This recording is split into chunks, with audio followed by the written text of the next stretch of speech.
నమస్తే, welcome to STV news. ముందుగా headlines చూద్దాం.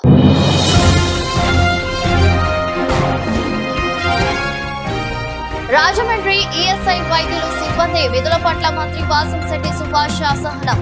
ప్రభుత్వ లక్ష్యానికి విఘాతం కలిగించే విధంగా ప్రవర్తిస్తే ఉపేక్షించబోమని హెచ్చరిక.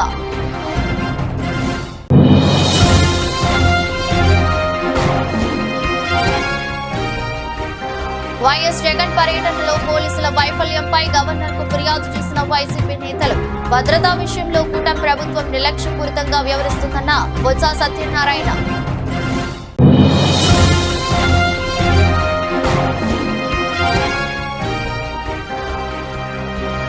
జగన్ కు ఏం భద్రత తగ్గిందని గవర్నర్ ను కలిశారు. వైసీపీ నేతలను ప్రశ్నించిన మంత్రి గొట్టిపాటి రవికుమార్.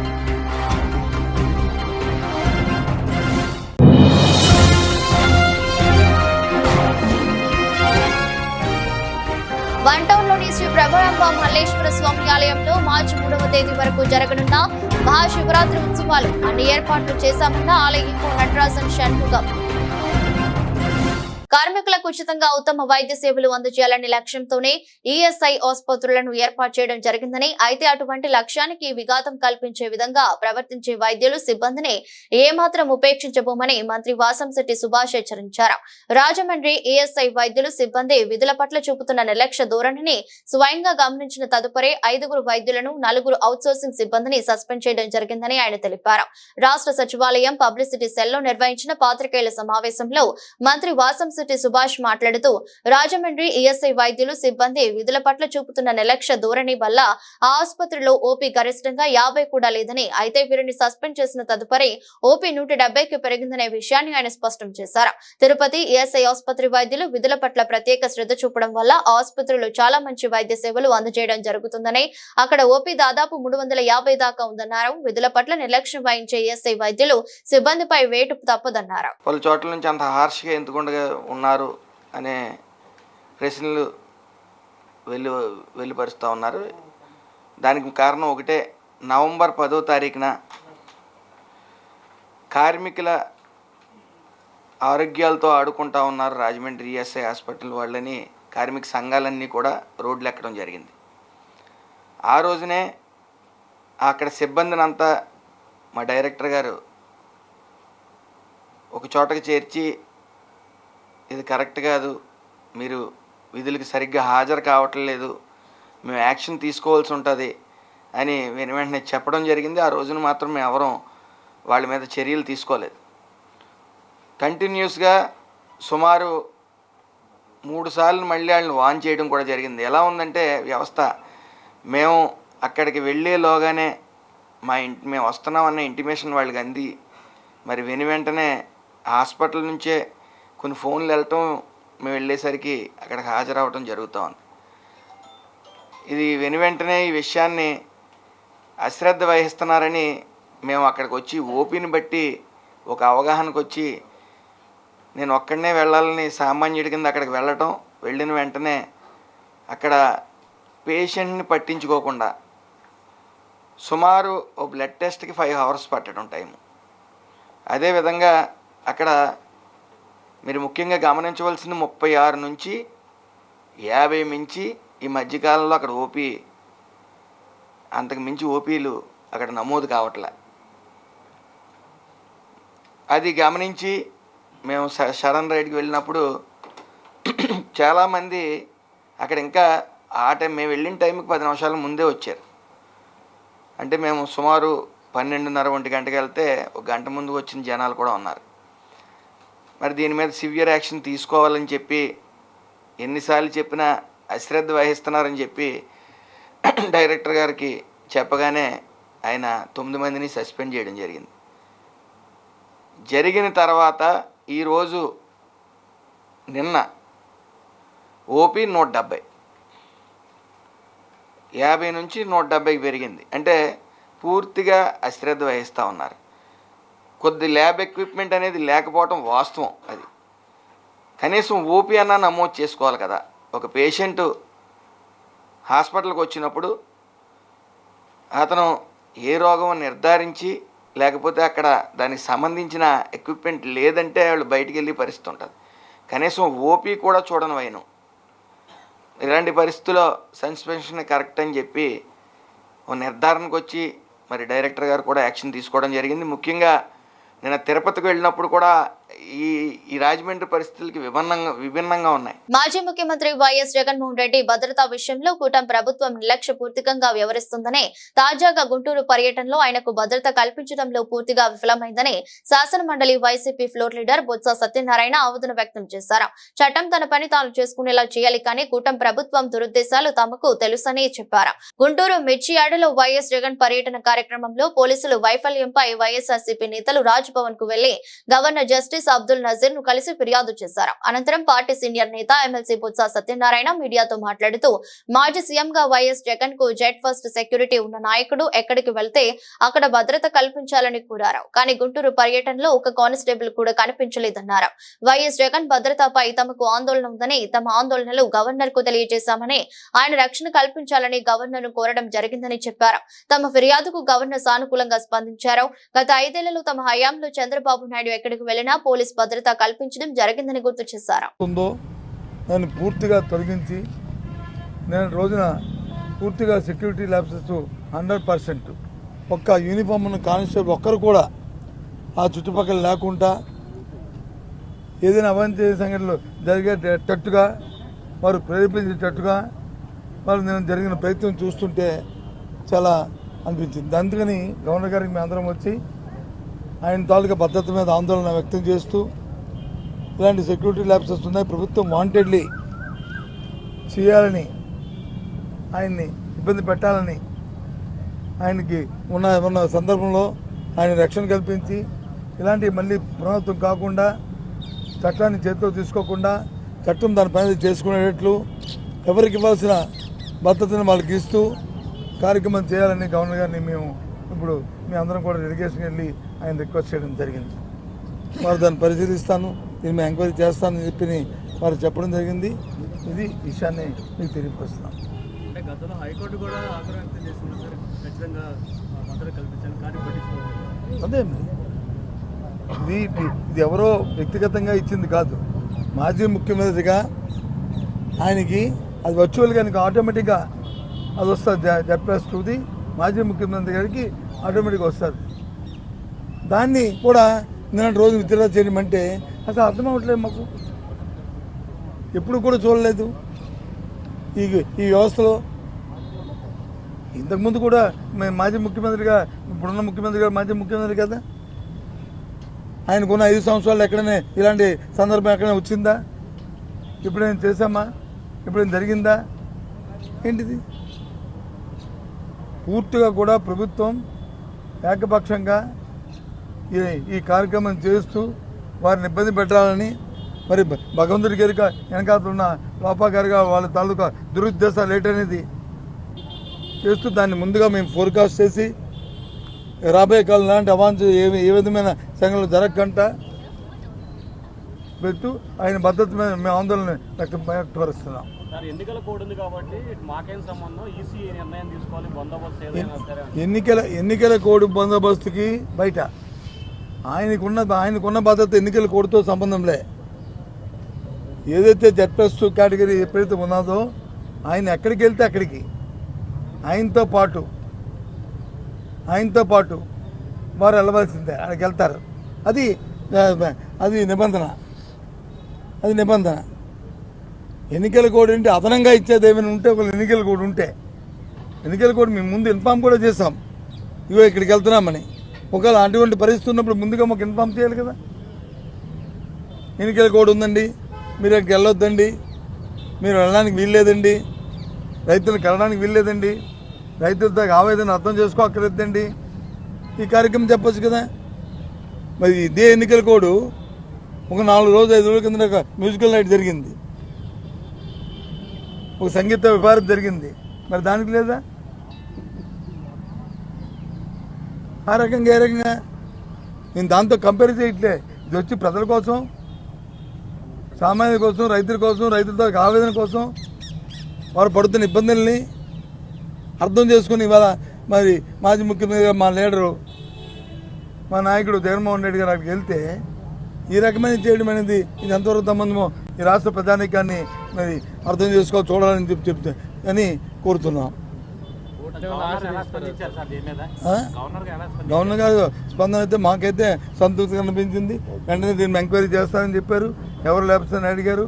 మరి ఇది పూర్తిగా కూడా మరి స్టేట్ గవర్నమెంట్ తాలూకా పోలీసు వైఫల్యమని చెప్పాము. జగన్ కు ఏం భద్రత తగ్గిందని వైసీపీ నేతలు గవర్నర్ ను కలిశారని మంత్రి గొట్టిపాటి రవికుమార్ వైసీపీ నేతలను ప్రశ్నించారు. కూటమి ప్రభుత్వం అధికారంలోకి వచ్చాక జగన్ కు ఎలాంటి భద్రత తగ్గించలేదని చెప్పారు. ముఖ్యమంత్రిగా పనిచేసిన వారికి ఎన్నికల కోడ్ ఉల్లంఘించకూడదనే విషయం తెలీదా అని ప్రశ్నించారు. ముఖ్యమంత్రి వ్యవస్థలను నాశనం చేసి ఎప్పుడూ లేనంత అధ్వానంగా పరిపాలన చేశారని ఆగ్రహం వ్యక్తం చేశారు.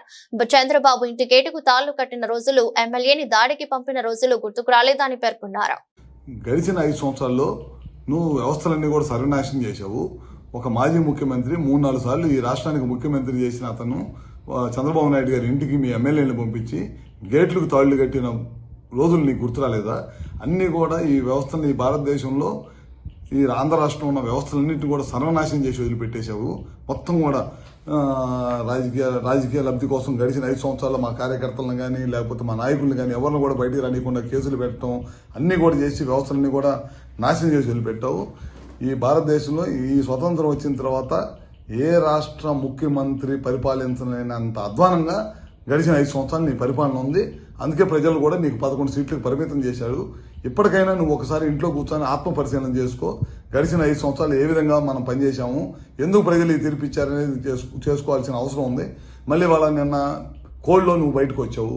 ఒక ముఖ్యమంత్రిగా పనిచేసిన వాడివి కోడ్లో వెళ్ళకూడదనే విషయాన్ని నీకు తెలియదా? అది కూడా తెలియకుండా నువ్వు ముఖ్యమంత్రిగా ఏ విధంగా పనిచేసావు? మిర్చి రైతుల గురించి వాళ్ళు నువ్వు మాట్లాడే అర్హత ఎక్కడ ఉంది నీకు? ఆ రోజు నువ్వే కదా ఎంఎస్పీ రేటు 7,000 రూపాయలు అని చెప్పి ఇచ్చింది. మా టైంలో బ్రహ్మాండంగా ఇవాళ ముఖ్యమంత్రి గారు ఢిల్లీ లెటర్ రాయటం కానీ ఇంకా మంచి రేటు రావాలని చెప్పి ఇవాళ ముఖ్యమంత్రి గారు లెటర్ రాస్తున్నారు. ఆ రోజు తుఫాను వచ్చిన రోజు నువ్వు ఏ విధంగా రైతులను పరిశీలించావు? పరామర్శకు వచ్చి నీకు గ్రీన్ కార్పెట్ వేసుకొని గ్రీన్ కార్పెట్ మీద బెంచ్ కట్టుకొని బెంచ్ మీద నుంచొని రైతులను పరామర్శించిన ముఖ్యమంత్రి ఎవరన్నా ఉన్నాడు ఈ దేశంలో అంటే నువ్వే. ఆ రోజు అపోజిషన్ లీడర్గా ఉండి రైతుల తరఫున పోరాడిన వ్యక్తి ఎవరన్నా ఉన్నాయంటే అది మా చంద్రబాబు నాయుడు గారు. పొలాల్లో దిగి రైతులను పరామర్శించి ఒక రైతు కన్నీళ్లు పెట్టుకుంటే ఆ రోజు జేబులో డబ్బులు 2 లక్షల రూపాయలు ఉంటే ఇమీడియట్గా తీసి ఆ రైతులకు సహాయం చేసిన గొప్ప గుణం చంద్రబాబు నాయుడు గారిది. ఇవాళ నువ్వు అన్నీ కూడా మోసపూర్వమైన పనులు చేయటం, నాకు సెక్యూరిటీ అబద్ధపు హామీలు, అబద్ధపు మాటలు, పొద్దున్న లేచిన దగ్గర నుంచి ప్రభుత్వ పనితీరు మీద బురదేయటం తప్పక నువ్వు చేసింది ఏమన్నా ఉందని చెప్పి మరొకసారి తెలియజేసుకుంటూ ఇంకా నువ్వు ఆత్మ పరిశీలన చేసుకోవాలి. నువ్వు సంవత్సరం అయిన తర్వాత కూడా నువ్వు ఇంకా నీ బుద్ధి మారలేదు. ఇంకా నువ్వు పాత బుద్ధిలోనే ఉండవు, ఇంకా పాత టైప్లోనే ఉండవు. అబద్ధపు మాటలు చెప్పి ప్రజల్ని తప్పుదోవ పట్టించాలనే మార్గంలో ఉన్నావు. ఖచ్చితంగా మేము ఏదైతే చెప్పాము ఎలక్షన్ ముందు ఇచ్చిన హామీలన్నీ కూడా నెరవేరుస్తాం. మహాశివరాత్రి పర్వదినాన్ని పురస్కరించుకుని 1 టౌన్ లోని శ్రీ బ్రహ్మరాంబ మల్లేశ్వర స్వామి వారి దేవస్థానంలో పాత శివాలయంలో ఈ నెల 23వ తేదీ నుండి వచ్చే నెల 3వ తేదీ వరకు మహాశివరాత్రి ఉత్సవాలు నిర్వహిస్తున్నట్లు ఈవో నటరాజన్ షణ్ముగం పేర్కొన్నారు. ఉత్సవాలలో భక్తులు స్వామివారిని దర్శించుకుని స్వామివారి కృపకు పాత్రులు కావాలని విజ్ఞప్తి చేశారు. తోపులాటలు లేకుండా ప్రశాంతమైన వాతావరణంలో స్వామివారిని దర్శించుకోవాలని సూచించారు. 1 టౌన్ లోని పాత శివాలయంలో శివరాత్రి ఉత్సవాల నేపథ్యంలో గురువారం ఆలయ ఈవో నటరాజన్ షణ్ముగం మీడియా సమావేశం ఏర్పాటు చేశారు. ఈ సమావేశంలో ఈవో మాట్లాడుతూ ఈ నెల 23 నుంచి వచ్చే నెల 3వ తేదీ వరకు మహాశివరాత్రి ఉత్సవాలను ఘనంగా నిర్వహిస్తున్నామన్నారు. ఉత్సవాలలో మహాశివరాత్రి రోజున మహాలింగోద్భవ కాలంలో స్వామివారికి మహాన్యాస పూర్వక రుద్రాభిషేకం జరుగుతుందన్నారు. స్వామివారికి కళ్యాణోత్సవం, రథోత్సవం, ప్రత్యేక పుష్పయాగం వంటి ప్రత్యేక కార్యక్రమాలను ఘనంగా నిర్వహించేందుకు అన్ని ఏర్పాట్లను చేశామని తెలిపారు. భక్తుల కోసం ప్రత్యేక క్యూలైన్లు, మంచినీటి సదుపాయం, ప్రసాద వితరణ వంటి సౌకర్యాలను ఏర్పాటు చేస్తున్నామన్నారు. భక్తులు రద్దీ ఎక్కువగా ఉంటుందని, ప్రశాంతమైన వాతావరణంలో ఎలాంటి ఇబ్బందులు లేకుండా, తోపులాటలు లేకుండా స్వామివారిని దర్శించుకోవాలని కోరుతున్నారు. శివాయ. మనం మీడియా మిత్రులకి, ప్రెస్ వాళ్ళందరికీ కూడా నా ఒక నమస్కారం తెలియజేసుకుంటూ, మన ఎన్టీఆర్ జిల్లా విజయవాడ 1 టౌన్ పాత శివాలయంగా పిలువబడిన శ్రీ బ్రహ్మరాంబ మల్లేశ్వర స్వామి దేవస్థానంలో రాబో 23వ తారీఖు నుండి మార్చి 3వ తారీఖు వరకు స్వామివారి కళ్యాణ శివరాత్రి మహోత్సవం అంగరంగ వైభవంగా జరుగుతుంది.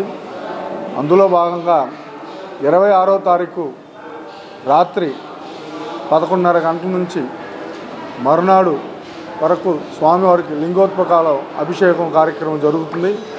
అదే సమయంలో స్వామివారికి, అమ్మవారికి, అలాగే వీరభద్ర స్వామికి, అమ్మవారికి ఏకపీఠంలో కనికా పరమేశ్వరి వారి సత్రం కమిటీ వారి ద్వారా ఇక్కడ కళ్యాణ మహోత్సవం జరుగుతుంది. అలాగే వేద స్వస్తి కూడా జరుగుతుంది. రాత్రి 7 గంటల నుంచి మరునాడు 27వ తారీఖు ఉదయం 7 గంటల వరకు వేద స్వస్తి జరుగుతుంది. అలాగే స్వామివారి లింగోద్భవాల అభిషేకం 3 కార్యక్రమం ఒకే టైంలో జరుగుతుంది. భక్తులకు అలాగే 27వ తారీఖు సాయంత్రం 4 గంటలకి రథోత్సవ కార్యక్రమం జరుగుతుంది. రథోత్సవ కార్యక్రమంలో దుర్గా మల్లేశ్వర స్వామి, బ్రహ్మరాంబ మల్లేశ్వర స్వామి, వసంత మల్లికార్జున స్వామి ముగ్గురు దేవతామూర్తులు కూడా ఊరేగింపు రథోత్సవం కార్యక్రమం జరుగుతుంది. భక్తులకి అవసరమైన అన్ని ఏర్పాట్లు కూడా క్యూ లైను, మంచినీటి సదుపాయం, అలాగే ప్రసాదం, విద్యుత్ అలంకరణ, పూల అలంకరణ, శానిటేషను అన్ని కార్యక్రమం కూడా దగ్గరుండి అన్నీ చేసుకుంటున్నాం. క్యూ లైన్ ఇంపార్టెంట్, అలాగే శానిటేషన్ కూడా ఇంపార్టెంట్ వహిస్తున్నాం. ఎవరికి ఎటువంటి ఇబ్బంది లేకుండా కార్యక్రమం నిర్వహించడానికి అన్ని విధాల ప్రయత్నం చేస్తున్నాం.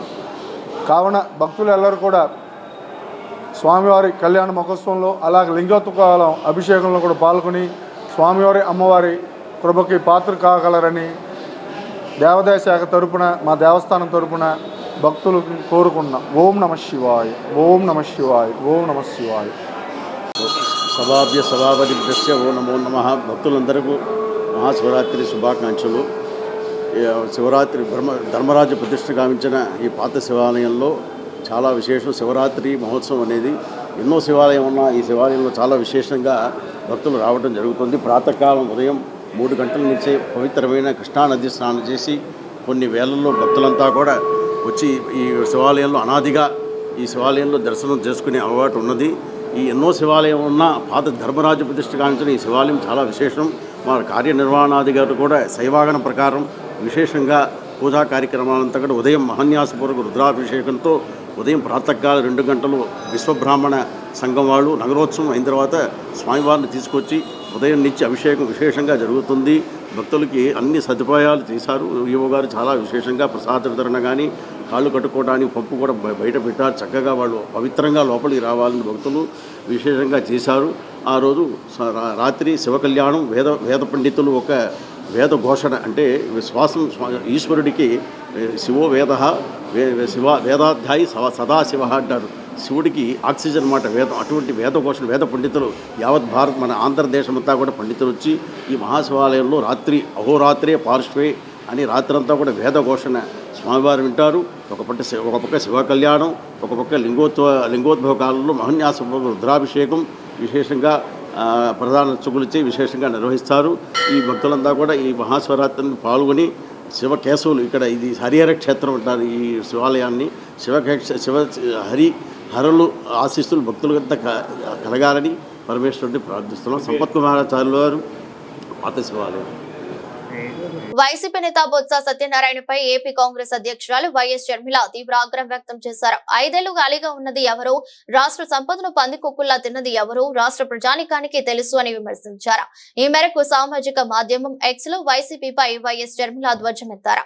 బొత్స సత్యనారాయణ మాటలు వింటుంటే దెయ్యాల వేదాలు వర్ణించినట్లు ఉందని ఆక్షేపించారు. నమ్మి అధికారం ఇస్తే ఖాళీగా ఉన్నదెవరో తెలుసునని విమర్శించారు. 5 ఏళ్లలో ఎలాంటి పని చేయకుండా రాష్ట్ర సంపదను పందికొక్కుల్లా దోచుకు తిన్నారని ఆరోపించారు. 5 ఏళ్లు కుంభకర్ణుడి లెక్క నిద్రపోయారని ఎద్దేవా చేశారు. అధికారం అనుభవిస్తూ ఖాళీగా కూర్చున్నారని మండిపడ్డారు. అగ్ని ప్రమాదాల నివారణకు క్షేత్రస్థాయిలో పరిశీలించారు విజయవాడ నగర పాలక సంస్థ కమిషనర్ ధ్యానచంద్ర. గురువారం ఉదయం కార్మల్ నగర్ లోని సెయింట్ మేరీ విజయ్ కాన్వెంట్ చుట్టుగుంటలోని మెట్రో హెల్సీల్ మార్ట్ నుంచి సందర్శించి క్షేత్రస్థాయిలో పరిశీలించారు. ఈ సందర్భంగా కమిషనర్ మాట్లాడుతూ అగ్ని ప్రమాదం జరగకుండా ఖచ్చితంగా నివారణ భద్రత ఏర్పాట్లు పటిష్టంగా పాటించాలని, లేనిచో అనుమతులు ఇవ్వబడవని అన్నారు. తానే స్వయంగా సెయింట్ మేరీ విజయ్ కాన్వెంట్ ను సందర్శించి అక్కడున్న ఫైర్ సేఫ్టీ మెషర్స్ పరిశీలించారు. అగ్ని ప్రమాదం తలెత్తిన వెంటనే ఎటువంటి చర్యలు తీసుకోవాలి వంటి అంశాలపై ఫైర్ సిబ్బంది ముందుగానే అవగాహన కల్పించగా ప్రమాదం జరిగిన వెంటనే ఫైర్ టెక్స్టింగ్ షేర్ సరైన పద్ధతిలో వాడుతున్నారా లేదా వంటి విషయాలపై పరిశీలించారు. ప్రమాదం జరిగిన వెంటనే భయభ్రాంతుల్లోకి లోనవ్వకుండా ఎటువంటి చర్యలు తీసుకోవాలి, సిబ్బంది ప్రజలను ఎలా కాపాడాలి వంటి అంశాలపై అక్కడున్న సిబ్బందికి విద్యార్థులకు అవగాహన కల్పించారు. ఫైర్ ఎగ్జిట్లు ఎన్ని ఉన్నాయి, అన్ని సమగ్రంగా ఉన్నాయా లేదా, అగ్ని ప్రమాదకర నివారణ చర్యలు పటిష్టంగా పాటిస్తున్నారా లేదా వంటి విషయాలపై క్షుణ్ణంగా ఆరా తీశారు. భవానీపురంలో కృష్ణా నది చెంతన ఉన్న సాయి అన్నా గార్డెన్ కు చెందిన దక్షిణ స్థలాన్ని బొగ్గు శరత్ అనే వ్యక్తి ఆక్రమించుకుంటున్నారని నిర్వాహకులు అజయ్ కుమార్ తెలిపారు. తాము 40 సంవత్సరాల క్రితం స్థలం కొనుగోలు చేశామని 25 ఏళ్లుగా కళ్యాణ మండపం నిర్వహిస్తూ పేద మధ్య తరగతి వారికి తక్కువ ధరకే ఇస్తున్నామని చెప్పారు. సంవత్సర కాలం నుంచి బొగ్గు శరత్ అనే వ్యక్తి తమ స్థలాన్ని ఆక్రమించి షెడ్ నిర్మించడానికి ప్రయత్నిస్తున్నారని ఆరోపించారు. స్థలానికి సంబంధించి శాటిలైట్ సర్వే కూడా చేయించారని, ఆ సర్వేలో కూడా స్థలం తమకే చెందిందిగా రుజువైందని చెప్పారు. అయినప్పటికీ అక్రమంగా నిర్మాణాలు చేపడుతున్నారని, కోర్టు పరిధిలో కేసు నడుస్తున్నా దౌర్జన్యంగా తమ స్థలంలో నిర్మాణాలు చేసుకుంటున్నారని ఆవేదన వ్యక్తం చేశారు. డాక్యుమెంట్స్ అన్ని సక్రమంగా ఉన్నాయని ప్రభుత్వ పెద్దలు స్పందించి తమకు న్యాయం చేయాలని ఆయన కోరారు. గుండు అజయ్ కుమార్, లాయర్, అడ్వకేట్. ఈ సాయన గార్డెన్స్ కళ్యాణ మండపం నిర్వహణనే ఇది మాదే కట్టి ఈ స్థలం మేము కొని 40 సంవత్సరాలు అయింది. ఈ కళ్యాణ మండపం కట్టి 25 సంవత్సరాలు అయింది. ఇది ఏంటంటే ఇది అందరికీ పేద ప్రజలకు అందరికీ అందుబాటులో ఉంటుందని చెప్పి తక్కువ అద్దెతో దాన్ని ఇచ్చేస్తున్నాం. మేము అందరికీ అందుబాటులో ఇస్తున్నాము. ఈ ప్రెస్ మీట్ పెట్టడానికి మెయిన్ కారణం ఏంటంటే మాకు ఇక్కడ దక్షిణం వైపు అంటే మేము రేకులు కట్టగా ఇంకా అవతలకి మా స్థలం ఉంది. దాదాపు ఒక 20 అడుగుల స్థలం ఉంది. ఆ పక్కన వాళ్ళు వచ్చి బొబ్బూరు భూపాలని అతను దౌర్జన్యంగా వచ్చి మాదని చెప్పి ఇది చేస్తున్నాడు. అతను అంతకుముందు కూడా ఇచ్చేస్తే సర్వే చేయించాడు, శాటిలైట్ సర్వే చేయించి మాకు అతను ఎంతవరకు ఉందో అతను చూపించారు వాళ్ళు. అక్కడి వరకు సరే మీరు గోడ కట్టుకోండి అని చెప్పి అని కూడా నేను తర్వాత ఊళ్ళో ఉండట్లేదు తర్వాత వస్తానని చెప్పి తర్వాత మళ్ళీ మా ఇదయిన తర్వాత మళ్ళీ వచ్చి మాదే ఉంది ఇదే అని చెప్పి మళ్ళీ దౌర్జన్యం చేసి కిరాయి రౌడీలతో వచ్చి దౌర్జన్యం చేసి ఆక్రమణ చేసి రేకులు కట్టడం, గోడ ఇచ్చేయడం చేస్తున్నారు. దానికి నేను కోర్టుకి వెళ్ళాను. కోర్టులో కేసు పెండింగ్ ఉంది. ఇది ఓఎస్ నెంబర్ 439/2024.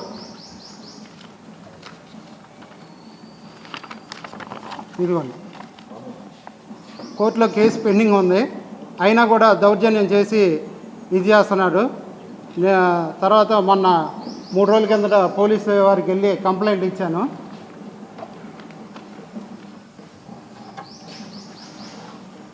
ఇదిగోండి, భవానీపురం పోలీస్ స్టేషన్కి వెళ్ళి కంప్లైంట్ ఇచ్చాను. అయినా కూడా పోలీసు వారు కూడా సరైన స్పందన లేక రెస్పాన్సిబిలిటీ లేదు, దానికోసం సరైన చర్యలు తీసుకోలేదు. ఇంకా దౌర్జన్యం చేసి మమ్మల్ని ఇచ్చేయడం. గత సంవత్సరంన్నర కింద అతను ఇచ్చేయడం అరెస్ట్ చేయడం వల్ల నాకు బైపాస్ సర్జరీ జరిగింది. హార్ట్ అటాక్ వచ్చి బైపాస్ సర్జరీ జరిగింది ఇతని వల్లనే. రేపు ఇతర ఏదైనా అయినా కూడా ఇతన్నే బాధ్యత చేయాలని చెప్పి ఇతన కిరాయి రౌడీలు శ్రీకాంత్ ఇంకా 4-5 ఉన్నారు. వాళ్ళందరూ కలిసి నా మీద ఇచ్చేశారు. మాది ఇగోండి ఒరిజినల్ డాక్యుమెంటు. నేను చెప్పా అతనికి, మీదేమనుంటే మీరు తీసుకోండి, నాదేమనుంటే నా వరకు ఉంచండి. మీది ఒక గజం వచ్చినా నేను మీకు ఇచ్చేస్తా, నాకు అవసరం లేదు. ఇది ఒరిజినల్ డాక్యుమెంట్ అండి, ఇది ఒరిజినల్ ఫోటోస్టాట్ మధ్య డాక్యుమెంటు, ఇంకో డాక్యుమెంట్ నెంబర్ కూడా. అలాగే నేను శాటిలైట్ ద్వారా నేను చేయించుకుంటాను. ఈ కొలతలు రావు సరిగ్గా, నాకు ఆ విధంగా అయితే కరెక్ట్గా వచ్చిందని చెప్పి ఆయనే పిలిపించుకున్నాను. శాటిలైట్ ద్వారా నేను చేయించుకున్నానని చెప్పి రావడం జరిగింది. వాళ్ళు సుమారుగా 5 గంటల నుండి మొత్తం అంతా సర్వే చేశారు. వాళ్ళు కూడా యథావిధిగా ఈ డాక్యుమెంట్స్ ఏ విధంగా ఉన్నాయో వాళ్ళు కూడా చైన్ లింక్ మొత్తం కూడా ఈ విధంగా ఉంది. ఇక మీరు అవతలకి జరుపుకోండి. తర్వాత అంటే ఆయన చెప్పారు. అప్పుడు చెప్తే నాకు కొన్ని పనుల మీద హైదరాబాద్లో ఇటు వెళ్ళాలని చెప్పి ఈ విధంగా నేను వచ్చాక మాట్లాడుకుందాం, నా విధంగా కట్టుకుందాం. ఎందుకంటే శాటిలైట్ నేను చేయించుకున్నాను కాబట్టి యథావిధిగా నాకు వచ్చింది కాబట్టి ఇంక నేను దాంట్లో ఇది రాను, మీకు ఎటువంటి ఇబ్బంది పెట్టను, నేను ఆ విధంగా చేసుకుందాం అని చెప్పి ఆ రోజు చెప్పడం జరిగింది. మళ్ళీ ఇప్పుడు కొత్తగా మళ్ళీ ఎప్పుడైతే ఈయనకి బైపాస్ జరిగిందో అజయ్ కుమార్ గారికి, మళ్ళీ ఆయన బయటికి రాలేడు. ఇప్పుడు ఈ టైంలో అయితే మనం కరెక్ట్గా దాన్ని కబ్జా చేయొచ్చు అని చెప్పి మళ్ళీ యథావిధిగా ఆయన, ఎందుకంటే ఆయన స్థలం కాదు ఇది, ఈ విధంగా రావడం కబ్జాలు చేయడం ఆయనకి కొత్త కాదు, ఎప్పుడు ఇలాంటివి చేస్తూనే ఉంటాడు. ఇవన్నీ దానిలో భాగంగా ఇది ఏమైతే ఆయన బైపాస్ చేయించుకున్నాడు కాబట్టి ఆయన పోరాటం చేయలేడు అని చెప్పి ఈ విధంగా మొత్తం ముందుకు వచ్చి చేయడం జరుగుతుంది. ఎందుకంటే ఇప్పుడు కూడా తడబడిపోతుంది. ఆయనకి వచ్చిన సుమారుగా 9 గంటలు సర్జరీ జరిగిందండి. అసలు పానం పోయే పరిస్థితి, బయటకు వచ్చారు. ఈరోజు ఆయన ఎంత కూల్గా ఉంటేనే ఆయన ఆరోగ్యంగా కొద్దిగా ఉండిద్ది. కొద్దిగా ఇబ్బంది టెన్షన్ పెట్టినా సరే ఆయనకి ఆరోగ్యం దెబ్బతిన్నది. కాబట్టి మీ ద్వారా అది కోర్టు కానీ పోలీసు వ్యవస్థ కానీ పోలీసు వ్యవస్థను కూడా మేనేజ్ చేస్తున్నారు ఆయన. మీ ద్వారా కోరుకుంటున్నాం తగిన న్యాయం అజయ్ కుమార్ గారికి తగిన న్యాయం చేకూర్చాలని చెప్పి ఆయన స్థలం ఆయనకి ఇచ్చేటట్టు ఇది. ఎందుకంటే కోర్టులో కూడా ఉంది, కోర్టులో ఉన్నదానికి అసలు రాకూడదు. కానీ కోర్టుని విక్రయించి కూడా ఆయన ఈ విధంగా చేస్తానంటే ఆయన ఎంత ఇదిగా ఉన్నాడో ఒకసారి మీ ద్వారా ఆయనకి తెలియపరుస్తున్నాం. అందరూ కూడా ఆయనకు పవన్ కళ్యాణ్ గారికి, లోకేష్ గారికి, చంద్రబాబు నాయుడు గారికి కూడా లెటర్ పెడుతున్నారు. మీ ద్వారా అందరూ కూడా న్యాయం చేకూర్చాలని చెప్పి. ఎన్నికల ముందు హామీలు ఇచ్చిన కూటమి ప్రభుత్వం అధికారంలోకి వచ్చాక వారిని మోసం చేసిందని ఏఐవైఎఫ్ నగర అధ్యక్షులు కె భార్గవ్ ఆరోపించారు. కేబినెట్ మీటింగ్ లో నిరుద్యోగులకు, వాలంటీర్లకు జీవో విడుదల చేసే దిశగా చర్యలు తీసుకోవాలని, లేకుంటే ఎమ్మెల్సీ ఎలక్షన్లలో నిరుద్యోగ యువత తగిన బుద్ధి చెప్తారని హెచ్చరించారు. గురువారం అఖిల భారత యువజన సమైక్య ఏఐవైఎఫ్ ఆధ్వర్యంలో గురువారం మీడియా సమావేశం జరిగింది. ఈ సమావేశంలో నగర అధ్యక్షుడు కె భార్గవ్ మాట్లాడుతూ ఈ నెల 6 నుండి 9 వరకు శ్రీకాకుళంలో ఏఐవైఎఫ్ రాష్ట్ర 22వ మహాసభలు జరిగాయని, ఈ మహాసభలలో యువత సమస్యలపై అనేక తీర్మానాలను చేశామన్నారు. కూటమి ప్రభుత్వం ఇచ్చిన హామీలు మరచి యువతను మోసం చేసిందన్నారు. ఎన్నికల్లో ఇచ్చిన హామీల మేరకు ప్రభుత్వ సంస్థల్లో ఉన్న 3,25,000 ఉద్యోగాలను వెంటనే భర్తీ చేయాలని, వాలంటీర్లు అందరినీ విధుల్లోకి తీసుకుని గౌరవ వేతనం 10,000 చెల్లించాలని, 24 జరిగే కేబినెట్ మీటింగ్ లో నిరుద్యోగులకు నోటిఫికేషన్, వాలంటీర్లకు జీవో విడుదల చేసే దిశగా చర్యలు తీసుకోవాలని డిమాండ్ చేశారు. లేని పక్షంలో 27వ తారీఖున జరిగే ఎమ్మెల్సీ ఎన్నికల్లో నిరుద్యోగులు తమ ఓటు రూపంలో కూటమి ప్రభుత్వానికి తగిన బుద్ధి చెప్తారన్నారు. కార్యక్రమంలో నగర ఉపాధ్యక్షులు శ్రీరామ్ రవికుమార్, సహాయ కార్యదర్శి సింగంశెట్టి మోహన్ ప్రసాద్, ఏఐవైఎఫ్ నగర ఆర్గనైజింగ్ సెక్రటరీ లంకే సాయి, నగర నాయకులు P Harish, K Suribabu, S K Nagur, Vali తదితరులు పాల్గొన్నారు. నా పేరు భార్గవ్, విజయవాడ నగర అధ్యక్షుడిని. ఇవాళ ఈ నెల శ్రీకాకుళంలో ఏఐవైఎఫ్ రాష్ట్ర 22వ మహాసభల్ని 6వ తారీఖు నుంచి 9వ తారీఖు వరకు జరపడం జరిగింది. ఈ మహాసభల్లో ఏఐవైఎఫ్గా ఇవాళ యువతకి నిరుద్యోగ సమస్యల మీద పెద్ద ఎత్తున వాళ్ళు తీర్మానించుకోవడం జరిగింది. ఇవాళ కూటమి ప్రభుత్వం అధికారంలోకి వచ్చి 8 నెలలు గడుస్తుంది. ఈ 8 నెలల్లో నిరుద్యోగుల్ని పెద్ద ఎత్తున మోసం చేశారు. ఇవాళ బాబు షూరిటీ, భవిష్యత్తు గ్యారంటీ అన్నారు. ఎక్కడ యువతకి గ్యారంటీ అని చెప్పేసి ఇవాళ మీ ఏఐవైఎఫ్గా ప్రకటిస్తున్నాం. ఇవాళకి 8 సంవత్సరాలు అవుతుంది డిఎస్సి నోటిఫికేషన్ వదిలి. ఇవాళకి డిఎస్సి నోటిఫికేషన్ వదలక ఎంతోమంది కోచింగ్ సెంటర్స్లో కోచింగ్ తీసుకొని మగ్గిపోతున్నారు. లక్షల మంది లక్షల రూపాయలు వేచిచ్చి ఇవాళ విద్యార్థులు, యువకులు ఇబ్బంది పడుతున్నారు. కాబట్టి వాళ్ళ ప్రభుత్వం వెంటనే స్పందించి డిఎస్సి నోటిఫికేషన్ విడుదల చేయాలి. అలాగే ప్రభుత్వ సంస్థల్లో ఉన్న 3,25,000 ఉద్యోగాల్ని భర్తీ చేయాలని చెప్పి ఈ సందర్భంగా మేము ఏఐవైఎఫ్గా డిమాండ్ చేస్తున్నాం. అలాగే ఇవాళ యువత చాలామంది నిరుద్యోగ సమస్యకి ఇబ్బంది పడి ఇవాళ ఉద్యోగాలు లేక ఇవాళ ఆన్లైన్ యాప్లు, ఆన్లైన్ గేమ్స్ ద్వారాగా ఇవాళ యువత పక్కదారిన పడే అవకాశాలు చాలా వరకు మనం కనిపిస్తున్నాయి. ఇవాళ ఆన్లైన్ గేమ్స్ ఆడుతూ, ఆన్లైన్ యాప్ల ద్వారాగా మనీ ఎర్న్ చేస్తూ ఇవాళ దాని అప్పులు కట్టలేక ఆత్మహత్యలు చేసుకునే పరిస్థితిలో ఇవాళ యువత ఉంది. కాబట్టి ఇవాళ ప్రభుత్వం వెంటనే తక్షణం స్పందించి ఇవాళ ఆన్లైన్ యాప్ల్ని, ఆన్లైన్ గేమ్స్ని కూడా నిషేధించాలని చెప్పి ఈ సందర్భంగా మేము ఏఐవైఎఫ్గా డిమాండ్ చేస్తున్నాం. అలాగే గడిచిన 8 నెలల్లో చూస్తే ఇవాళ మహిళలు, పసిపిల్లల మీద పెద్ద ఎత్తున దాడులు, అఘాయిత్యాలు జరుగుతున్నాయి. నేటికి ఇవాళ హోమ్ మినిస్టర్ కానీ ఎక్కడ పోలీస్ శాఖ సరిగ్గా స్పందించే దాఖలు అయితే కనిపించట్లా. కాబట్టి ఇవాళ మేము ప్రభుత్వానికి మళ్ళీ గుర్తు చేస్తున్నాం, మహిళల మీద దాడులు అరికట్టండి, ఫాస్ట్ ట్రాక్ కోర్టులు ఏర్పాటు చేసి వెంటనే నిందితులకి శిక్ష పడేలాగా ఫాస్ట్ ట్రాక్ కోర్టులు ఏర్పాటు చేసి మహిళలకు రక్షణ కల్పించాలని చెప్పి ఆ దిశగా హోమ్ మినిస్టర్ గారు, రాష్ట్ర ప్రభుత్వం, డిప్యూటీ సీఎం గారు కూడా స్పందించాలని చెప్పేసి ఈ సందర్భంగా మేము ఏఐవైఎఫ్గా డిమాండ్ చేస్తున్నాం. రాష్ట్రంలో గత ప్రభుత్వ కాలంలో అదాని గ్రీన్ ఎనర్జీ నుండి 7,000 మెగావాట్ల విద్యుత్ కొనుగోలు నిమిత్తం ఫ్లెక్సీతో జరిగిన విద్యుత్ ఒప్పందాలను కూటమి ప్రభుత్వం వెంటనే బహిర్గతం చేయాలని విజయవాడ ట్యాక్స్ పేయర్స్ అసోసియేషన్, విద్యుత్ వినియోగదారుల ఐక్య వేదిక డిమాండ్ చేసింది.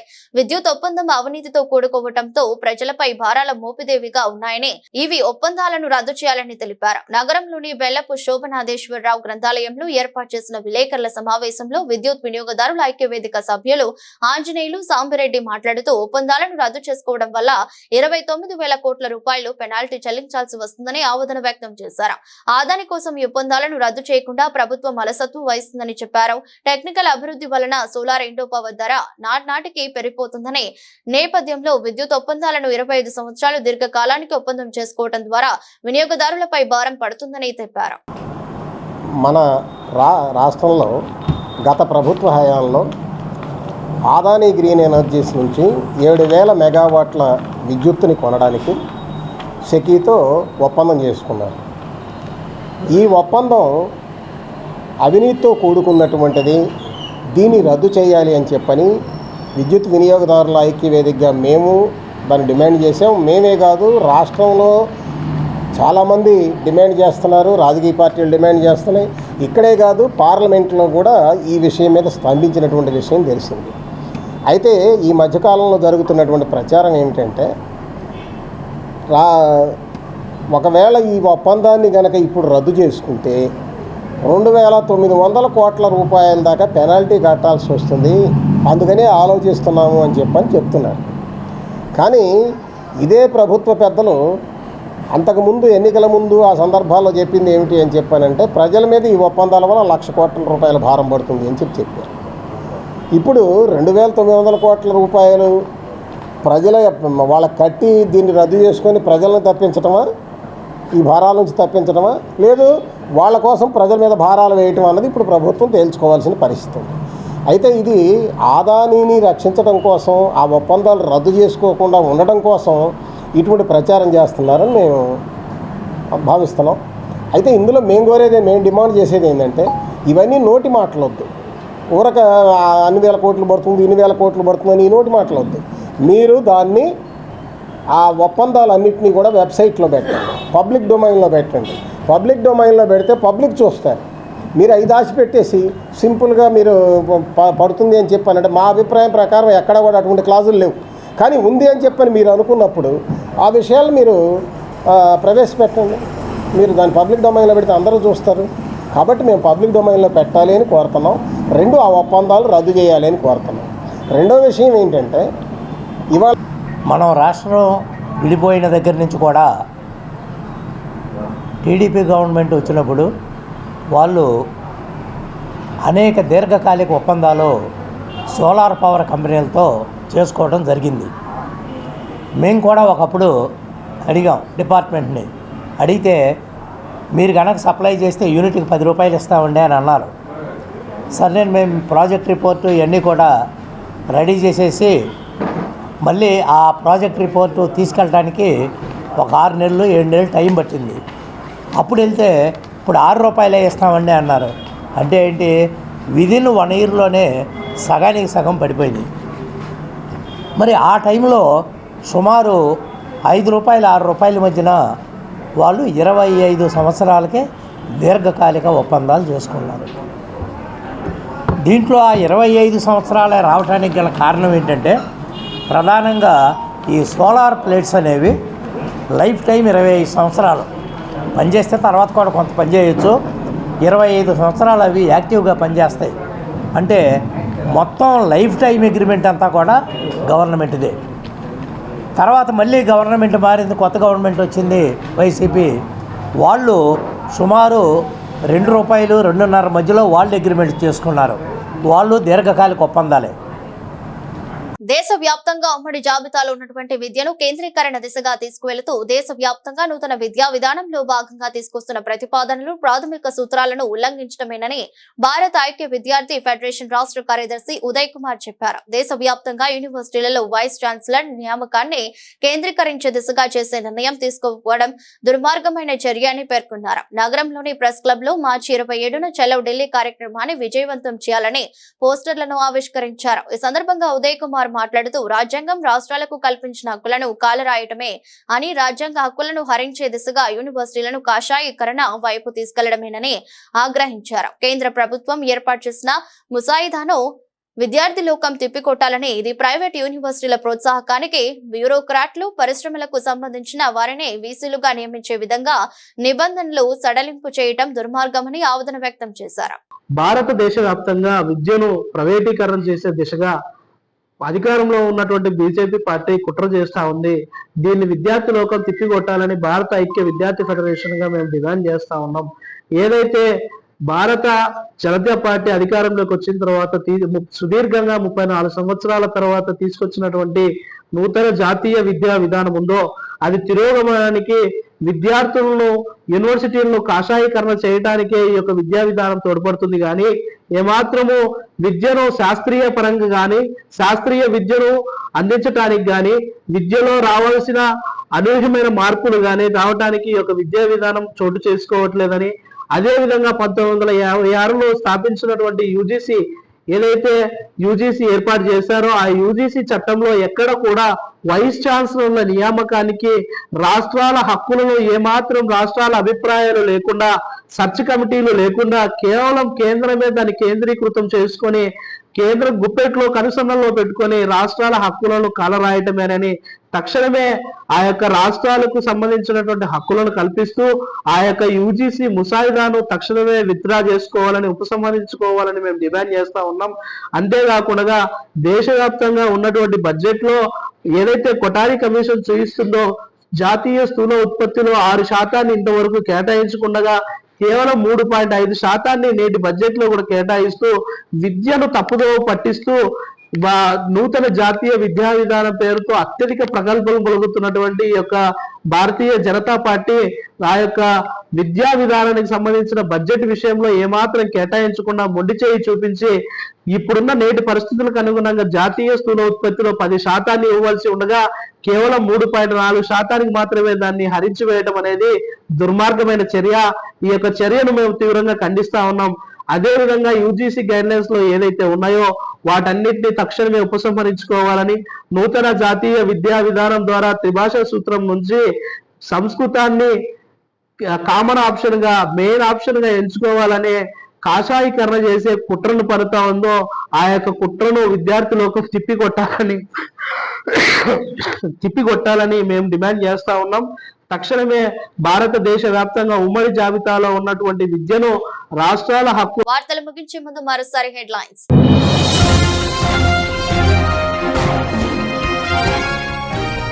రాజమండ్రి ఈఎస్ఐ వైద్యులు సిబ్బంది విధుల పట్ల మంత్రి వాసంశెట్టి సుభాష్ అసహనం. ప్రభుత్వ లక్ష్యానికి విఘాతం కలిగించే విధంగా ప్రవర్తిస్తే ఉపేక్షించబోమని హెచ్చరిక.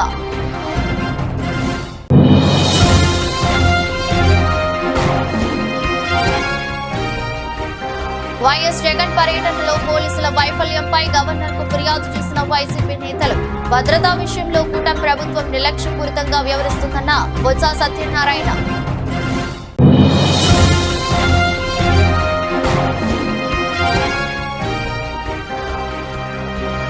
జగన్ కు ఏం భద్రత తగ్గిందని గవర్నర్ ను కలిశారు. వైసీపీ నేతలను ప్రశ్నించిన మంత్రి గొట్టిపాటి రవికుమార్.